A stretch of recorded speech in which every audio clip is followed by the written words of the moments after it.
جو سب سے بڑی زنجیر ہمیں ہماری پرواز کو روکتی ہے وہ خوف کی زنجیر ہے. جو انہوں نے 25 مئی کو ہمارے اوپر جو خوف طاری کرنے کی کوشش کی تاکہ ہم سارے چپ کر کے بیٹھ جائیں گے, یہ سب سے بری زنجیر ہوتی ہے. انسان ڈر کے غلامی بھی قبول کر لیتا ہے. وہ خوف اس کی کیا ہوتا ہے کہ میں مر نہ جاؤں, کہ مجھے مار نہ دیں.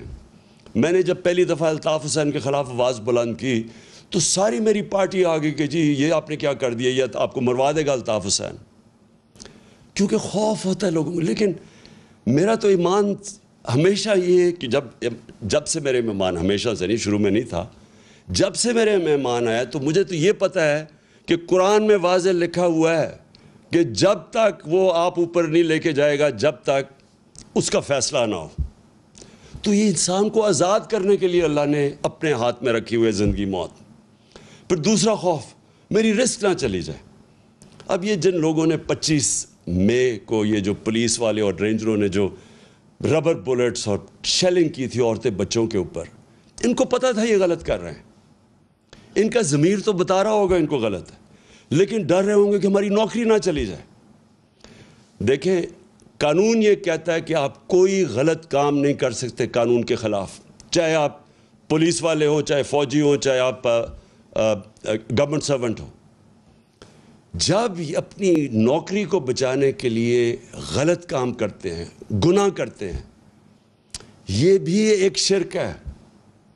آپ اپنے ضمیر کو جب بیچتے ہیں, لالچ کو پیسے دے کے آپ کو خریدتا ہے, یہ جو ابھی بکے ہمارے لوگ بھیڑ بکریوں کی طرح, یہ بھی شرک ہے, چونکہ اللہ الحق ہے. اور یہ جو خوف ہے ہمارا کہ جو مجھے کوئی ذلیل نہ کر دے, جتنی میرے خلاف کیریکٹر اسیسینیشن کی کیمپین چلائی گئی ہیں, جتنے پچھلے 26 سال میں انہوں نے میرے اوپر کیا کیا کیمپینز نہیں چلائیں, لیکن ذلیل نہیں کر سکتے کیونکہ اوپر والے کے فیصلے کے بعد ذلت نہیں آتی. اور انہوں نے اتنا پیسہ خرچ کیا اپنے اوپر, آپ کے عوام کے ٹیکس کے پیسوں سے اپنے اشتہارات دیے, عزت نہیں ملی ان کو کیونکہ اوپر والے کے ہاتھ میں عزت ہے. اللہ, جب آپ لا الہ الا اللہ کا دعویٰ کرتے ہیں تو اللہ آپ کو آزاد کر دیتا ہے کہ ایک سجدہ جس کو تو گراں سمجھتا ہے دیتا ہے لاکھوں سجدوں سے نجات. جب آپ ایک اللہ کے سامنے سجدہ کرتے ہیں آپ آزاد ہو جاتے ہیں. لا الہ الا اللہ انسان کو غیرت دیتا ہے, کیونکہ جب آپ سوائے اللہ کے کسی کے سامنے نہیں جھکتے تو لوگ آپ کی عزت کرتے ہیں. اور قوموں کا بھی یہی ہے کہ جب ایک دھمکی آئے امریکہ سے اور ایک دھمکی کے اوپر ہم ان کی جنگ میں شامل ہو جائیں اور اپنے 80,000 لوگوں کو قربان کر دیں امریکہ کے لیے, اور پھر برا بھلا بھی وہ ہمیں کہیں, اور ہم اپنے لوگوں اپنا قبائلی علاقہ تباہ کر دیں ان کو خوش کرنے کے لیے, اور ہم $100 ارب سے اوپر اپنے ملک کا نقصان کر دیں, اور ہمارے ملک میں 400 ڈرون اٹیک کریں جس کی کوئی مثال ہی نہیں ہے کہ آپ جس ملک کی مدد کر رہے ہیں وہ آپ کے اوپر ہی ڈرون اٹیک کر رہا ہے, عورتیں بچے مار رہا ہے, اور کوئی بولے نہ خوف کی وجہ سے کہ وہ امریکہ سپر پاور ہے. یہ ہے شرک, میری نظر میں یہ شرک ہے. میں جب یہ جنگ چل رہی تھی میں مسلسل کہتا رہا کہ یہ غلط ہے. مجھے کہہ رہے تھے طالبان خان ہے اور ہر قسم کی میرے اوپر, بلکہ یہ اخباروں میں پڑھے مجھے انہوں نے کیا کہا کہ دہشت گرد ہے وہ ہے. دیکھیں, میں اپنی قوم کو سب کو کہنا چاہتا ہوں, ہم نے اپنے آپ کو ذلیل کیا ہے یہ شرک کر کے. آپ ریمنڈ ڈیوس مزنگ کے اندر دن دہاڑے 2 پاکستانیوں کو 19 اور 20 سال کے لڑکوں کو گولی مار دیتا ہے. اس کی بیوی خودکشی کر لیتی ہے کہ مجھے یہ انصاف نہیں ملے گا کیونکہ امریکن نے گولی ماری ہے. آپ کو پتہ ہے کہ پاکستان کے انصاف کے نظام نے کیا کیا؟ اس کو پکڑ کے امریکنز کو واپس کر دیا اور وہ کھلا پھرا تھا.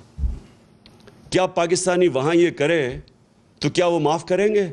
ہمارے ایمل کانسی نے امریکہ کے اندر 2-3 لوگ قتل کر دیے اور وہی پاکستان آ گیا. انہوں نے پاکستان آ کے ہمارے قانون کے یعنی ہماری عدالتوں کے بغیر یہاں سے آ کے اغوا کر کے لے گئے اور ہم نے ان کی مدد کی اغوا کرنے کے لیے. اور امریکہ کے اندر جج پوچھتا ہے کہ آپ نے پاکستان سے اس کو اٹھا کے لے آئے کیسے آئے؟ تو اس کا وکیل کہتا ہے کہ پاکستان ڈالر سے لیے اپنی ماں کو بھی بیچتے ہیں.